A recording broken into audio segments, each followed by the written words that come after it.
3 তারিখের আগে অনেকেই টাকা পেয়ে গেছেন অন্নপূর্ণা ভাণ্ডারের। তো যারা 3 তারিখের আগে টাকা পেয়ে গেছেন কিংবা অনেকেই টাকা পাননি কিন্তু ফর্ম জমা করেছেন, তাদের কিন্তু প্রত্যেককেই অনলাইনটা করতে হবে। অনলাইনটা আপনারা ব্লকে কিংবা পঞ্চায়েতে জমা করেছেন, তাদের ক্ষেত্রে আপনারা চেক করে দেখতে পারেন। এখানে আপনারা মোবাইল নাম্বার দিয়ে রেজিস্টার করবেন। রেজিস্টার করতে গেলে যদি দেখায় আপনার রেজিস্টার হয়ে আছে, তাহলে আপনাকে আর রেজিস্টার করতে হবে না।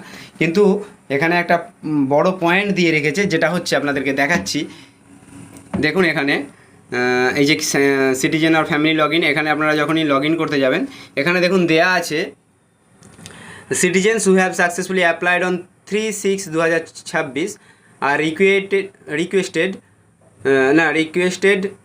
Two resubmit their application in the new portal. মানে এই পোর্টালে আবার নতুন করে তাদেরকে রিসাবমিট করতে হবে ফর্মগুলো।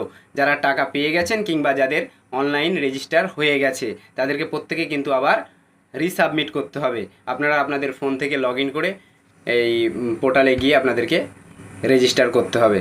তো এই ছিল আজকের ভিডিও। আপনারা প্রত্যেকেই আপনাদের লগ ইনটা করে নেবেন এবং রেজিস্টারে গিয়ে আপনার যত যা ডকুমেন্টস আছে যেগুলো দিতে পারবেন আপনি সেগুলো দেবেন।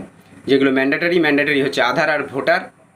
এখানে লিখেই দিয়েছে যে আধার আর ভোটার কার্ডের PDF আপনি রেডি করে রাখবেন।